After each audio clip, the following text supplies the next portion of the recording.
ಘಂಟಾಶೂಲಹಲಾನಿ ಶಂಖಮುಸಲೆ ಚಕ್ರಂ ಧನುಸ್ಸಾಯಕಂ ಹಸ್ತಾಬ್ಜೈರ್ದಧತೀಂ ಘನಾಂತ ವಿಲಸಚ್ಛೀತಾಂ ಶುತುಲ್ಯ ಪ್ರಭಾಂ ಗೌರೀ ದೇಹ ಸಮುದ್ಭವಾಂ ತ್ರಿಜಗತಾಮಾಧಾರಭೂತಾಂ ಮಹಾ ಪೂರ್ವಾಮತ್ರ ಸರಸ್ವತೀಮನುಭಜೆ ಶುಂಭಾದಿ ದೈತ್ಯಾರ್ದಿನೀಂ. ಶ್ರೀ ಗುರುಭ್ಯೋ ನಮಃ. ಹರಿ ಓಂ.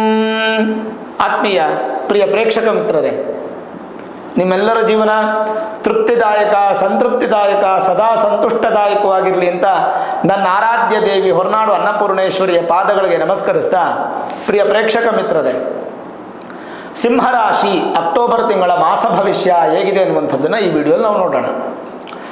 ಸಿಂಹರಾಶಿಗೆ ಉತ್ತಮ ಫಲನ ಅಥವಾ ಮಧ್ಯಮ ಫಲನ ಅಥವಾ ಅಧಮ ಫಲವ ಏನು ಅನ್ನುವಂಥದ್ದನ್ನು ನೋಡೋಕ್ಕೂ ಮೊದಲು ಅಕ್ಟೋಬರ್ ತಿಂಗಳ ಮಾಸ ಭವಿಷ್ಯ ಅಲ್ವಾ, ಅಕ್ಟೋಬರ್ ತಿಂಗಳಲ್ಲಿ ನವರಾತ್ರಿ ಬರ್ತಕ್ಕಂಥದ್ದು, ವಿಜಯದಶಮಿ ಬರ್ತಕ್ಕಂಥದ್ದು. ಹಾಗಾಗಿ ನಾಡಿನ ಸಮಸ್ತ ವೀಕ್ಷಕರಿಗೂ ಕೂಡ ನವರಾತ್ರಿ ಹಬ್ಬದ ಹಾಗೂ ವಿಜಯದಶಮಿ ಹಬ್ಬದ ಹಾರ್ದಿಕ ಶುಭಾಶಯಗಳು. ಈ ಹಬ್ಬ ನಿಮ್ಮ ಮನಸ್ಸು ಮನೆಯನ್ನು ಸಮೃದ್ಧಿ ಮಾಡಿ ಸಂತೋಷಯುಕ್ತವಾಗಿರಲಿ ಅಂತ ನಾನು ಕೂಡ ಪ್ರಾರ್ಥನೆಯನ್ನು ಮಾಡ್ತೇನೆ.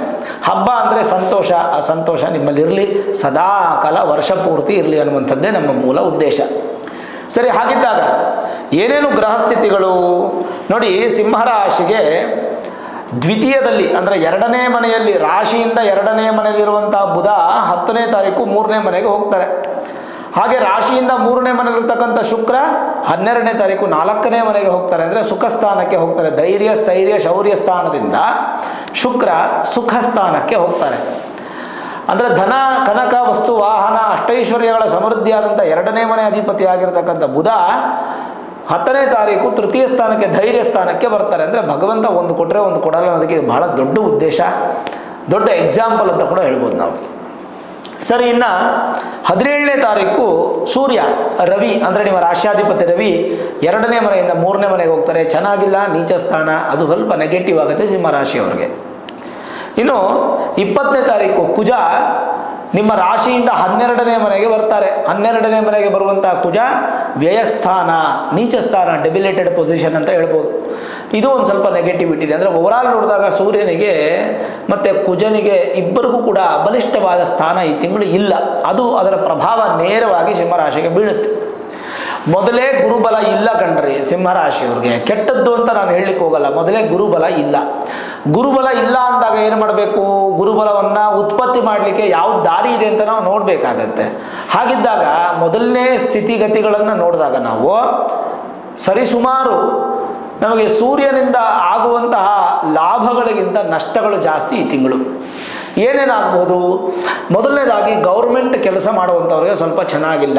ರಾಜಕೀಯ ವ್ಯಕ್ತಿಗಳಿಗಂತೂ ಖಂಡಿತ ಚೆನ್ನಾಗೇ ಇಲ್ಲ. ಜೊತೆಗೆ ವ್ಯವಹಾರ ಏನಾದರೂ ಗೌರ್ಮೆಂಟ್ ಜೊತೆ ಮಾಡ್ತಾ ಇದ್ರೆ ಅದರಲ್ಲಿ ಅಭಿವೃದ್ಧಿ ಇಲ್ಲ. ತಂದೆ ಮಗನಿಗೆ ಸ್ವಲ್ಪ ಜಗಳಗಳು ಉತ್ಪತ್ತಿ ಆಗುವಂಥ ಸಾಧ್ಯತೆ, ಹಾಗೂ ನಿಮ್ಮ ಆರೋಗ್ಯದ ಮೇಲೆ ನೇರ ಪ್ರಭಾವ ಬೀಳುವಂಥ ಸಾಧ್ಯತೆ, ಭೂಮಿ ಸಂಬಂಧಪಟ್ಟಂಥ ಮೋಸ ಹೋಗುವಂಥ ಸಾಧ್ಯತೆ, ಸ್ವಲ್ಪ ರೈತರಿಗೂ ಕೂಡ ಸ್ವಲ್ಪ ನಷ್ಟವಾಗುವಂಥ ಸಾಧ್ಯತೆ, ರಿಯಲ್ ಎಸ್ಟೇಟ್ ಬಿಸ್ನೆಸ್ ಮಾಡುವಂಥವ್ರಿಗೆ ಲಾಭಗಳು ಕಡಿಮೆ ಇರುತ್ತೆ. ಹಾಗೆ ಭೂಮಿಯನ್ನು ನಂಬಿಕೊಂಡು ಜೀವನ ಮಾಡ್ತಾ ಇರ್ತಕ್ಕಂಥವ್ರಿಗೆಲ್ಲ ಒಂದು ಸ್ವಲ್ಪ ಎಲ್ಲೋ ಒಂದು ಕಡೆ ಹಿನ್ನಡೆ ಕಾಣುವಂಥ ಸಾಧ್ಯತೆಗಳು ಜಾಸ್ತಿ ಇದೆ. ಯಾಕಂದರೆ ಇದ್ರ ಪ್ರಮಾಣ ಬಂದು ನಿಮ್ಮ ರಾಶ್ಯಾಧಿಪತಿ ಆರೋಗ್ಯದಕ್ಕೆ ನೋಡೋಕ್ಕಾದ್ರೆ ನಿಮ್ಮ ರಾಶ್ಯಾಧಿಪತಿ ಸೂರ್ಯ 17ನೇ ತಾರೀಕುವರೆಗೂ ಚೆನ್ನಾಗಿರ್ತಾನೆ. 17ನೇ ತಾರೀಕು ನಂತರದ ಫಲ ನಾನು ಹೇಳ್ತಾ ಇದ್ದೀನಿ ನಿಮಗೆ. ಇದು 17ನೇ ತಾರೀಕು ನಂತರದ ಫಲ ಅಂದರೆ ನಿಮ್ಮ ಶರೀರದಲ್ಲಿ ಬಲ ಕಮ್ಮಿ ಆಗುತ್ತೆ, ಸ್ವಲ್ಪ ಸುಸ್ತಾಗೋದು, ರೆಸ್ಟ್ ತೊಗೊಳ್ಬೇಕು ಅನ್ನುವಂಥದ್ದು, ಆಯಾಸ ಆಗುವಂಥದ್ದು, ನಿದ್ರೆ ಹೆಚ್ಚು ಮಾಡುವಂಥದ್ದು, ಸರಿ ನಾಳೆ ಮಾಡೋಣ ನಾಳಿದ್ದು ಮಾಡೋಣ ಅಂತ ಕೆಲಸಗಳನ್ನು ಮುನ್ನ ಹಾಕುವಂಥದ್ದು, ಸ್ವಲ್ಪ ಸೋಂಬೇರಿತನದಿಂದ ನಿದ್ರೆ ಜಾಸ್ತಿ ಮಾಡ್ಕೊಂಡು ಕೆಲಸಗಳನ್ನು ಕೆಡಿಸ್ಕೊಳ್ಳುವಂಥ ಸಾಧ್ಯತೆಗಳು. ಹಾಗಾಗಿ ನೀವೇನು ಮಾಡಬೇಕು, 17ನೇ ತಾರೀಕು ನಂತರ ನಿಮ್ಮ ಆ ದಿನದ ಕೆಲಸ ಆ ದಿನನೇ ಮುಗಿಸ್ಕೊಳ್ಬೇಕು. ಇದು ಬಹಳ ಮುಖ್ಯವಾಗುತ್ತೆ. ಎರಡನೆಯದು, ನಿಮ್ಮ ರಾಶಿಯಿಂದ ಸುಖ ಸ್ಥಾನಕ್ಕೆ ಹಾಗೂ ಅದೃಷ್ಟ ಸ್ಥಾನಕ್ಕೆ ಅಧಿಪತಿ ಆಗಿರ್ತಕ್ಕಂಥದ್ದು, ಅಂದರೆ ಭಾಗ್ಯಸ್ಥಾನವನ್ನು ಫಲ ಕೊಡೋದಕ್ಕೆ ರೆಡಿಯಾಗಿರ್ತಾರೆ ಯಾವಾಗಲೂ ಕೂಡ. ನೋಡಿ, 9ನೇ ಮನೆ ಅಧಿಪತಿ ಯಾರು ನಿಮಗೆ? ಕುಜಾನೆ. ಹಾಗೆ 4ನೇ ಮನೆ ಅಧಿಪತಿ ಯಾರು? ಕುಜಾನೆ. ಭಾಗ್ಯಾಧಿಪತಿ ಹಾಗೂ ಸುಖಾಧಿಪತಿ ಕುಜ ನಿಮಗೆ 20ನೇ ತಾರೀಕಿನವರೆಗೂ ಲಾಭಸ್ಥಾನದಲ್ಲೇ ಇರ್ತಾರೆ, ಲಾಭ ಫಲಗಳನ್ನೇ ಕೊಡ್ತಾರೆ. 17ನೇ ತಾರೀಕು ನಂತರ ಸೂರ್ಯ ಚೆನ್ನಾಗಿಲ್ಲ ಅಂದರೆ 20ನೇ ತಾರೀಕು ನಂತರ ಕುಜ ಚೆನ್ನಾಗಿಲ್ಲ. ಈ ಎರಡು ಬ್ಯಾಲೆನ್ಸ್ ಮಾಡಬೇಕು. ಅದರಲ್ಲೂ ಸಹ ಹೇಳಬೇಕು ಅಂತಂದರೆ 17ನೇ ತಾರೀಕು, 18, 19, 20 ಈ 4 ದಿನಗಳು ನಿಮಗೆ ಬಹಳ ವೇರಿಯೇಷನ್ಸ್ ಆಗುತ್ತೆ. ಸಿಂಹ ರಾಶಿಯವರು ಯಾವುದೇ ಡಿಸಿಷನ್ಸನ್ನು ತಗೊಳ್ಬೇಡಿ. ಯಾವುದೇ ಅಗ್ರಿಮೆಂಟ್ ಸಿಗ್ನೇಚರ್ಗಳು ಹಾಕುವಂಥದ್ದು, ಮನೆ ರಿಜಿಸ್ಟರ್ ಮಾಡ್ಕೊಳ್ಳುವಂಥದ್ದು, ಜಾಗವನ್ನು ರಿಜಿಸ್ಟರ್ ಮಾಡ್ಕೊಳ್ಳುವಂಥದ್ದು, ಯಾರಿಗಾದ್ರೂ ಚೆಕ್ ಕೊಡುವಂಥದ್ದು, ಹಣ ಕೊಡುವಂಥದ್ದು, ಮಾತುಕತೆ ಮಾಡುವಂಥದ್ದು, ಯಾಕೆ ಹೊಸ ಬಟ್ಟೆ ತಗೊಳ್ಳುವಂಥದ್ದು ಬೇಡ. ಯಾಕೆಂದರೆ ಈ 4 ದಿನಗಳು ಸ್ವಲ್ಪ ಗ್ರಹಗಳ ಬಲ ಅಷ್ಟೊಂದು ಚೆನ್ನಾಗಿರಲ್ಲ, ಈವನ್ ಮೈನಸ್ ಆಗಿರುವಂಥ ಸಾಧ್ಯತೆಗಳು ಹೆಚ್ಚಾಗಿ ಕಾಣ್ತಾ ಇದೆ. ಈ 4 ದಿನಗಳು ಸ್ವಲ್ಪ ಶೇರ್ ಟ್ರೇಡಿಂಗ್ ಮಾಡೋಕ್ಕೆ ಹೋಗಬೇಡಿ.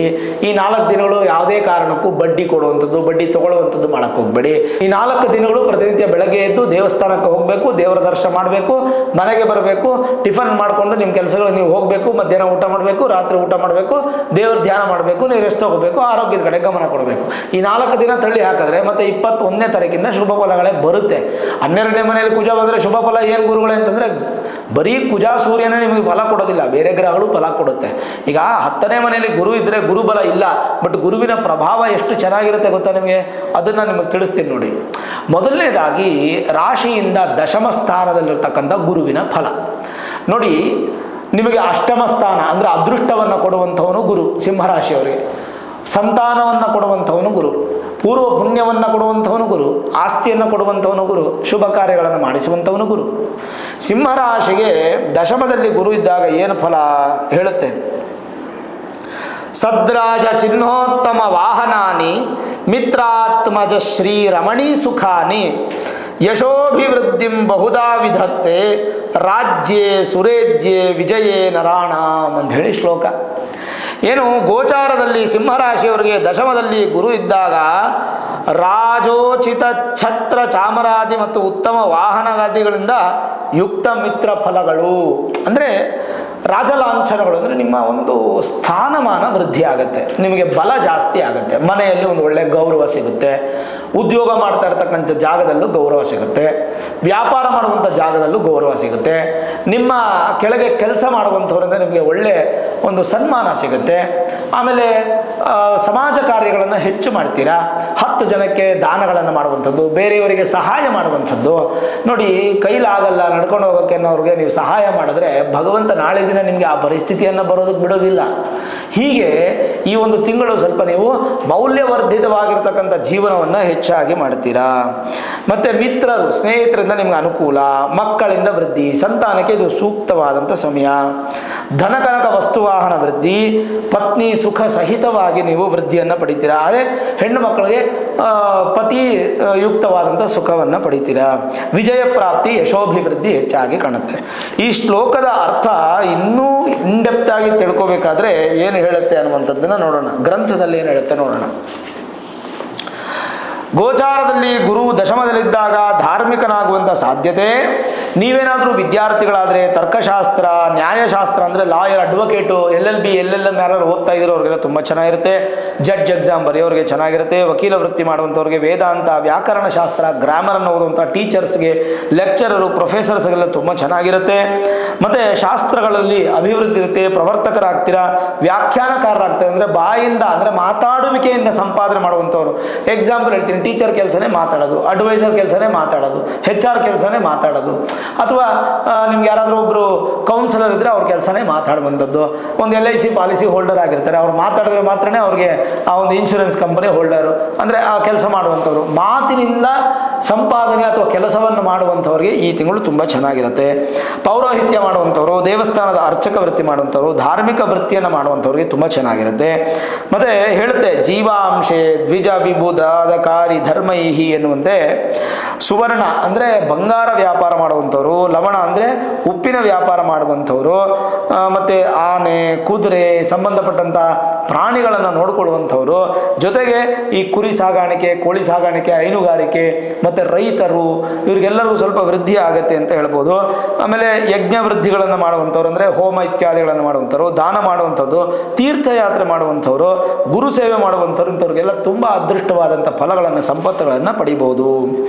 ಮತ್ತು ಅಧಿಕ ಜನಾನುರಾಗಿಗಳಾಗ್ತೀರಾ, ಕೀರ್ತಿಗೂ ಪಾತ್ರರಾಗ್ತೀರಾ. ಬೆಲ್ಲ, ಸಕ್ಕರೆ, ಬೀಜಗಳ ಉತ್ಪತ್ತಿ ಮಾಡುವಂತಹ ಉದ್ಯಮ, ಅರಿಶಿಣ ಇತ್ಯಾದಿ ವ್ಯಾಪಾರ ಮಾಡುವಂಥವ್ರಿಗೆ, ತುಪ್ಪ, ಹಾಲು, ಮೊಸರು ಇತ್ಯಾದಿ ವ್ಯಾಪಾರ ಮಾಡುವಂಥವ್ರಿಗೆ, ಆಕಾಶಯಾನ ಬಾಹ್ಯಾಕಾಶಕ್ಕೆ ಸಂಬಂಧಪಟ್ಟಂಥ ಉದ್ಯೋಗಗಳು, ರೇಷ್ಮೆ ಉದ್ಯಮ, ಮತ್ತು ಧಾನ್ಯ ಮತ್ತು ಫಲಗಳು, ಹಣ್ಣುಗಳಿಂದ ಮಾಡುವಂತಹ ಕೆಲಸಗಳು, ಮತ್ತು ವಿಶೇಷವಾದಂಥ ಫಲಗಳು ಗುರುವಿಂದ ನಾವು ನಿರೀಕ್ಷೆ ಮಾಡ್ಬೋದು. ಯಾರ್ಯಾರು ಭಾಷೆಯಲ್ಲಿ ಪ್ರವೀಣರಾಗಿರ್ತೀರ, ಏನಾದರೂ ಲ್ಯಾಂಗ್ವೇಜಸ್ನ ಕಲ್ತವರು ಅಂಥವ್ರಿಗೆಲ್ಲ ಉತ್ತಮವಾದ ಉದ್ಯೋಗ ಅನ್ನುವಂಥದ್ದು ಸಿಗುತ್ತೆ. ವಿದ್ಯಾರ್ಥಿಗಳಿಗಂತೂ ಯಾವುದೇ ಸಮಸ್ಯೆ ಇಲ್ಲ, ಸಿಂಹರಾಶಿಯವರಿಗೆ ತುಂಬ ಚೆನ್ನಾಗಿರುತ್ತೆ. ಮತ್ತು ದೇವಸ್ಥಾನ ಕಟ್ಟಿಸುವಂಥದ್ದು, ದೇವಸ್ಥಾನಕ್ಕೆ ಹೋಗುವಂಥದ್ದು, ಜೊತೆಗೆ ನೀವು ಒಂದು ಹೊಸ ಹೊಸ ಜವಾಬ್ದಾರಿಗಳನ್ನು ನೀವು ಪಡ್ಕೋತೀರಾ, ಪುರಾಣ ವಚನರಾಗ್ತೀರಾ, ಪ್ರವಚನಕಾರರಾಗ್ತೀರಾ, ಪ್ರಸಿದ್ಧರಾಗ್ತೀರಾ. ಇದೆಲ್ಲ ನಮಗೆ ಹೆಚ್ಚು ಅಭಿವೃದ್ಧಿಯನ್ನು ಕೊಡಬಹುದು. ಉದ್ಯೋಗಕ್ಕೆ ಹೆಚ್ಚು ಸಹಾಯ ಸಿಗುತ್ತೆ ನಿಮಗೆ. ಉದ್ಯೋಗ ಬದಲು, ಯಾಕಂದರೆ ದಶಮ ಸ್ಥಾನ ವೃತ್ತಿ ಸ್ಥಾನ ಅಲ್ವಾ, ಅಲ್ಲೇ ಕೂಡ ಗುರು ಇರೋದ್ರಿಂದ ಸ್ವಲ್ಪ ಪರೋಪಕಾರಿಯನ್ನು ಮಾಡ್ತೀರಾ. ನಿಮ್ಮ ಕೆಲಸವನ್ನು ನೀವು ವೃದ್ಧಿ ಮಾಡಿಕೊಂಡು ಒಳ್ಳೆ ಅಭಿವೃದ್ಧಿಯನ್ನು ಹೊಂದುವಂಥದ್ರಲ್ಲಿ ಸಂದೇಹನೇ ಇಲ್ಲ. ಇಷ್ಟು ಗುರು ಫಲ ಕಣ್ರಿ. ಹಾಗಾದರೆ ಶನಿ ಚೆನ್ನಾಗಿದ್ದಾರಾ? ಕಂಟಕ ಶನಿ ಪ್ರಭಾವ ಇದೆ, ಶನಿ ದೃಷ್ಟಿ ನೇರವಾಗಿ ನಿಮ್ಮ ರಾಶಿ ಮೇಲೆ ಇದೆಯಲ್ಲ. ಹಾಗಾಗಿ ನೀವು ಶನಿ ಆರಾಧನೆ ಮಾಡಲೇಬೇಕು. ಶನಿ ದೇವಸ್ಥಾನಕ್ಕೆ ಹೋಗಿ ಬರಬೇಕು, ತೈಲಾಭಿಷೇಕ ಮಾಡಬೇಕು, ಇಲ್ಲ ಅಂದರೆ ಶಿವನ ದೇವಸ್ಥಾನಕ್ಕೆ ಹೋಗಬೇಕು, ಹಾಲಿನ ಅಭಿಷೇಕ ಮಾಡಬೇಕು, ಬಿಲ್ವಪತ್ರೆ ಅರ್ಚನೆ ಮಾಡಿಸ್ಬೇಕು. ಈ ಥರದ್ದು ಏನಾದರೂ ಶಿವ ಅಥವಾ ಶನಿಗೆ ಸಂಬಂಧಪಟ್ಟಂಥ ದರ್ಶನ ಮತ್ತು ಪೂಜೆ ಮತ್ತು ದಾನ ಇತ್ಯಾದಿಗಳು ಮಾಡೋದ್ರಿಂದ ಕಂಟಕ ಶನಿ ಪ್ರಭಾವ ದೂರ ಆಗುತ್ತೆ. ವೃತ್ತಿಯಲ್ಲಿ ಯಾವುದೇ ಥರ ತೊಂದರೆಗಳಾಗದೆ ಸ್ವಲ್ಪ ನೋಡಿ, ಆರೋಗ್ಯಕ್ಕೆ ಕಾರಕನಾಗಿರ್ತಕ್ಕಂಥ ಸೂರ್ಯನೂ ನೀಚ ಸ್ಥಾನದಲ್ಲಿ ಡೆಬಿಲೇಟೆಡ್ ಪೊಸಿಷನ್ಗೆ ಬರ್ತಾನೆ. ಆರೋಗ್ಯಕ್ಕೆ ಮೂಲ ಲಗ್ನದಿಂದ 6ನೇ ಮನೆ ಅಧಿಪತಿ, 6ನೇ ಮನೆ ಅಧಿಪತಿ ಶನಿನೂ ಚೆನ್ನಾಗಿಲ್ಲದೆ ಇರೋದ್ರಿಂದ ಒಟ್ಟು ಆರೋಗ್ಯದ ಕಡೆ ಹೆಚ್ಚು ಗಮನ ಕೊಡಿ. ಈ ತಿಂಗಳು ನಿಮ್ಗೆ ಏನಾದರೂ ಖರ್ಚು ಬರುತ್ತೆ ಅಂದರೆ, ಒಂದು ನಿಮ್ಮ ಆರೋಗ್ಯದಲ್ಲಿ ಖರ್ಚು ಬರುತ್ತೆ, ಅಥವಾ ಗಂಡ ಹೆಂಡತಿ ಮಧ್ಯೆ ಆರೋಗ್ಯ, ಅಥವಾ ಅಪ್ಪ ಅಮ್ಮ ಮಕ್ಕಳು, ಈ ಥರ ಆರೋಗ್ಯದಲ್ಲಿ ಯಾರಿಗಾದ್ರೂ ತೊಂದರೆ ಆಗಿ ದುಡ್ಡು ಖರ್ಚಾಗುವಂಥ ಸಾಧ್ಯತೆಗಳು ಹೆಚ್ಚಾಗಿ ಕಾಣ್ತಾ ಇದೆ. ಜೊತೆಗೆ ಶುಕ್ರ ಚತುರ್ಥ ಭಾವಕ್ಕೆ ಬಂದಾಗ ಏನು ಫಲ ಅಂತಂದರೆ ನೋಡಿ, ಸಂಗೀತ ಸಾಹಿತ್ಯ ಕ್ಷೇತ್ರಗಳಲ್ಲಿ ವೃದ್ಧಿಯನ್ನು ಕಲಿತೀರಾ. ಚಲನಚಿತ್ರ ಕಿರುತೆರೆಗಳಲ್ಲಿ ಕಲಾವಿದರಿಗೆ, ಜಾನಪದ ಕಲಾವಿದರಿಗೆ ತುಂಬ ಒಳ್ಳೆ ಫಲ ಅನ್ನುವಂಥದ್ದು ಶುಕ್ರನಿಂದ ಸಿಗುತ್ತೆ. ಸೌಂದರ್ಯ ಉಪಕರಣಗಳು, ಕಾಮೋತ್ತೇಜಕ ಉಪಕರಣಗಳಿಗೆ ಶುಕ್ರನೇ ಕಾರಣ. ಅದೆಲ್ಲ ನಿಮಗೆ ವ್ಯಾಪಾರ ಮಾಡ್ತಿದ್ರೆ ವೃದ್ಧಿ ಆಗುತ್ತೆ. ಜೊತೆಗೆ ಸ್ತ್ರೀಯರಿಂದ ಸಂಪಾದನೆ ಅನ್ನುವಂಥದ್ದು ಸಿಂಹರಾಶಿಯವರಿಗೆ ಈ ತಿಂಗಳು ಹೆಚ್ಚಾಗುತ್ತೆ. ಮತ್ತು ಹೆಂಡತಿಯ ಮಾತನ್ನು ಸ್ವಲ್ಪ ಕೇಳೋದು ಈ ತಿಂಗಳು ಅಭ್ಯಾಸ ಮಾಡ್ಕೊಳ್ಳಿ. ಅಂದರೆ ಅವ್ರಿಗೆ ಗುಲಾಮರಾಗಿ ಅಂತಲ್ಲ, ಅಭ್ಯಾಸ ಮಾಡ್ಕೊಳ್ಳಿ, ಅದರಿಂದ ಸ್ವಲ್ಪ ಒಳ್ಳೆಯದಾಗುತ್ತೆ. ಮತ್ತು ಮನೆಗೆ ಸ್ವಲ್ಪ ಸಿಂಗಾರ ಮಾಡುವಂಥದ್ದು, ಹೊಸ ಹಾಸಿಗೆ ತರುವಂಥದ್ದು, ಹೊಸ ಮಂಚ ತರುವಂಥದ್ದು, ಹೊಸ ಬಟ್ಟೆಗಳು ತರುವಂಥದ್ದು, ಸ್ವಲ್ಪ ಸುಗಂಧ ಭರಿತವಾಗಿರ್ತಕ್ಕಂಥ ವಸ್ತುಗಳನ್ನು ತಗೊಳ್ಳುವಂಥದ್ದು, ಅಂದಕ್ಕೆ ಹೆಚ್ಚು ಮಹತ್ವವನ್ನು ಕೊಡುವಂಥದ್ದು. ಮತ್ತು ದುರ್ಗಾರಾಧನೆ, ದೇವಿ ಆರಾಧನೆ ಮಾಡೋದ್ರಿಂದ ಈ ತಿಂಗಳು ಮತ್ತಷ್ಟು ಶುಭ ಫಲ. ರಸಪದಾರ್ಥಗಳು, ಪುಷ್ಪಗಳ ಮಾರಾಟ, ಶಯ್ಯೋಪಕರಣಗಳ ಮಾರಾಟ, ಮತ್ತು ಇದೆಲ್ಲ ನಿಮ್ಗೆ ಅನುಕೂಲ ಆಗುತ್ತೆ. ಸುಂದರವಾದಂಥ ಜಾಗಗಳಿಗೆ ಹೋಗಿ ಬರ್ತೀರಾ, ಟೂರ್ಗೆ ಹೋಗಿ ಬರ್ತೀರಾ, ಸಿನಿಮಾ ಪಾರ್ಕು ಅಥವಾ ರೆಸಾರ್ಟು ಅಥವಾ ಯಾವುದಾದ್ರೂ ಒಂದು ಒಳ್ಳೆಯ ಕ್ಷೇತ್ರಗಳಿಗೆ ಹೋಗಿ ಬರುವಂಥದ್ದು. ಜೊತೆಗೆ ಈ ಜಾಹೀರಾತು ಪ್ರದರ್ಶನಗಳಲ್ಲೂ ಕೂಡ ಸಂಪತ್ತಿನ ವೃದ್ಧಿ ಆಗುತ್ತೆ. ಗೋವಿನ ಕೆಲಸ ಮಾಡುವಂಥವ್ರು, ವಾಹನ ಕೆಲಸ ಮಾಡುವಂಥವ್ರು, ಭೂಮಿಗೆ ಸಂಬಂಧಪಟ್ಟಂಥ ಉದ್ಯಮಗಳಲ್ಲಿ ಮಾತ್ರ ಸ್ವಲ್ಪ ತೊಂದರೆಗಳು ಉಂಟಾಗುವಂಥ ಸಾಧ್ಯತೆಗಳಿರುತ್ತೆ. ಲಲಿತ ಕಲೆ ಸಂಬಂಧಪಟ್ಟದ್ರಲ್ಲಿ ಸ್ವಲ್ಪ ಅಭಿವೃದ್ಧಿ ಇರುತ್ತೆ. ಜೊತೆಗೆ ಪರಿಮಳ ದ್ರವ್ಯವು, ವಜ್ರ ವೈಡೂರ್ಯ, ಬಂಗಾರ, ಬೆಳ್ಳಿ ಇತ್ಯಾದಿ ವಸ್ತುಗಳ ಮಾರಾಟ ಅಥವಾ ಕ್ರಯ ವಿಕ್ರಯ ಮಾಡುವಂಥವ್ರಿಗೆ ತುಂಬ ಒಳ್ಳೆ ಫಲ. ನೀರಿನ ವ್ಯವಹಾರದಲ್ಲೂ ಕೂಡ ಅಭಿವೃದ್ಧಿ ಆಗುತ್ತೆ. ಮತ್ತು ಯಾವುದೇ ಥರದ ನೆಗೆಟಿವ್ ಇಲ್ಲದೆ ಉತ್ತಮವಾದ ಫಲ ನಿಮಗೆ ಶುಕ್ರನಿಂದ ಹಾಗೂ ಬುಧನಿಂದನೂ ಸಿಗುತ್ತೆ. ಒಟ್ಟಾರೆ ಹೇಳಬೇಕಂದ್ರೆ ವಿದ್ಯಾಭ್ಯಾಸ, ಉದ್ಯೋಗ, ವ್ಯಾಪಾರ ಮೂರರಲ್ಲೂ ಸಮಸ್ಯೆ ಏನಿಲ್ಲ. ಆರೋಗ್ಯದ ಕಡೆ ಮಾತ್ರ ಹೆಚ್ಚು ಗಮನ ಕೊಡಬೇಕು, ಭೂಮಿ ಕಡೆ ಮಾತ್ರ ಹೆಚ್ಚು ಗಮನ ಕೊಡಬೇಕು, ಮನೆ ಕಡೆ ಮಾತ್ರ ಹೆಚ್ಚು ಗಮನ ಕೊಡಬೇಕು. ಯಾರಾದರೂ ಮೋಸ ಮಾಡುವಂಥದ್ದು, ಮೋಸ ಹೋಗುವಂಥ ಸಾಧ್ಯತೆಗಳು ಇವೆಲ್ಲ ತುಂಬ ಜಾಸ್ತಿ ಇರೋದ್ರಿಂದ ಸ್ವಲ್ಪ ಮಟ್ಟಿಗೆ ಅದನ್ನು ನೀವು ಗಮನವನ್ನು ಕೊಡಿ. ಸ್ವಲ್ಪ ಸ್ನೇಹಿತರು ನಿಮಗೆ ತುಂಬ ಕರುಣೆಯಿಂದ ಇರ್ತಾರೆ, ತುಂಬ ಚೆನ್ನಾಗಿರ್ತಾರೆ. ವೇದಶಾಸ್ತ್ರಗಳ ಅಧ್ಯಯನ ಮಾಡಿರ್ತಕ್ಕಂಥ ಪುರೋಹಿತರಿಗೆ ಸನ್ಮಾನವನ್ನು ಮಾಡ್ತೀರಾ, ಸಮಾಜ ಸೇವಕರಾಗ್ತೀರಾ, ಕೀರ್ತಿವಂತರಾಗ್ತೀರಾ. ಒಟ್ಟಿನಲ್ಲಿ ನಿಮಗೆ ಬುಧ ಶುಕ್ರರಿಂದ ಉತ್ತಮ ಫಲ, ಗುರುವಿನಿಂದ ಉತ್ತಮ ಫಲ. ಕೇವಲ ನಿಮಗೆ ಕುಜ ಮತ್ತು ಸೂರ್ಯನಿಂದ ಮಾತ್ರ ಮಧ್ಯಮ ಫಲ. ಕುಜ ಮತ್ತು ಸೂರ್ಯ ಇಬ್ಬರು ಅಗ್ನಿತತ್ವ ಅಲ್ವಾ, ಅಗ್ನಿತತ್ವದ ಗ್ರಹಗಳು. ಅಗ್ನಿಗೆ ಮೂಲ ದೇವತೆ ಯಾರು ಅಂದರೆ ಅದು ಅಮ್ಮನವರು, ದುರ್ಗಾದೇವಿ ಅಂತ ಹೇಳ್ತೀವಿ, ದುರ್ಗಾ ಶಕ್ತಿ ಅಂತ ಹೇಳ್ತೀವಿ. ಹಾಗಾಗಿ ಹೆಚ್ಚು ಆರಾಧನೆ ಮಾಡುವಂಥದ್ದು ತಾಯಿಯನ್ನು. ಈ ತಿಂಗಳಲ್ಲಿ ಅಮ್ಮನವರ ದೇವಸ್ಥಾನಕ್ಕೆ ಹೆಚ್ಚು ಹೋಗಿ ಬನ್ನಿ. ಅದರಿಂದ ಸಿಂಹರಾಶಿಯವರಿಗೆ ಮತ್ತಷ್ಟು ಶುಭ ಫಲವನ್ನು ಕಾಣಬಹುದು. ಸರಿ, ಅದಲ್ಲದೆ ಬೇರೆ ಗ್ರಹಗಳ ಸ್ಥಿತಿಗತಿಗಳು, ಬುಧ ಆಯಿತು, ಗುರು ಆಯಿತು, ಶುಕ್ರ ಆಯಿತು, ಶನಿ ಆಯಿತು, ಸೂರ್ಯ ಆಯಿತು, ಕುಜ ಆಯಿತು, ಇನ್ಯಾವ ಗ್ರಹಗಳಿದೆ? ಇನ್ಯಾವ ಗ್ರಹಗಳು ಸದ್ಯದ ಮಟ್ಟಿಗೆ ಇಲ್ಲ, ಎಲ್ಲ ಗ್ರಹಗಳನ್ನು ನಾವು ಬ್ಯಾಲೆನ್ಸ್ ಮಾಡಿ ಆಯಿತು. ಆದರೆ ಸೂರ್ಯ ನೀಚಕ್ಕೆ ಬಂದಾಗ ಕೆಲವೊಮ್ಮೆ ಆ ನೀಚ ಸ್ಥಾನವೂ ಕೂಡ ಉತ್ತಮ ಫಲ ಕೊಡುತ್ತೆ. ಅದು ನಿಮ್ಮ ಭಕ್ತಿ ಜ್ಞಾನದ ಮೇಲೆ ಡಿಪೆಂಡ್ ಆಗುತ್ತೆ. ಓವರಾಲ್ ನೋಡಿದಾಗ ಅನುಕೂಲಗಳು ಜಾಸ್ತಿ ಇದೆ. ಆಮೇಲೆ 60 ವರ್ಷ ಮೇಲ್ಪಟ್ಟ ದಂಪತಿಗಳಿಗೆ ಸ್ವಲ್ಪ ಮಟ್ಟಿಗೆ ಆರೋಗ್ಯದಲ್ಲಿ ತೊಂದರೆಗಳು ಬರುವಂಥ ಸಾಧ್ಯತೆ ಸಿಂಹರಾಶಿಯವರಿಗೆ ಹೆಚ್ಚು ಇರೋದ್ರಿಂದ ಸಾಧ್ಯವಾದಷ್ಟು ಬೆಳಗ್ಗೆ ಎದ್ದು ಸೂರ್ಯ ನಮಸ್ಕಾರ, ಸೂರ್ಯನ ಪ್ರಾರ್ಥನೆ ಇದೆಲ್ಲ ಮಾಡುವಂಥದ್ದು ಬಹಳ ಉತ್ತಮ. ಸೂರ್ಯೋಪನಿಷತ್ ಅಂತೇಳಿ ಒಂದು ಮಂತ್ರ ಬರುತ್ತೆ, ಸೂರ್ಯ ಉಪನಿಷತ್ ಅಂತ ಒಂದು ಮಂತ್ರ ಸಿಗುತ್ತೆ ನಿಮಗೆ, ಯೂಟ್ಯೂಬಲ್ಲಿ ಸರ್ಚ್ ಮಾಡಿದ್ರೆ ಸಿಗುತ್ತೆ ನಿಮಗೆ. ಅದನ್ನು ನೀವು ಡೌನ್ಲೋಡ್ ಮಾಡಿ ಇಟ್ಕೊಂಡು ಈ ತಿಂಗಳು ಪೂರ್ತಿ ಸೂರ್ಯ ಉಪಾಸನೆಯನ್ನು ಮಾಡಿ ಆರೋಗ್ಯದ ಕಡೆ ಹೆಚ್ಚು ಗಮನ ಕೊಡಿ.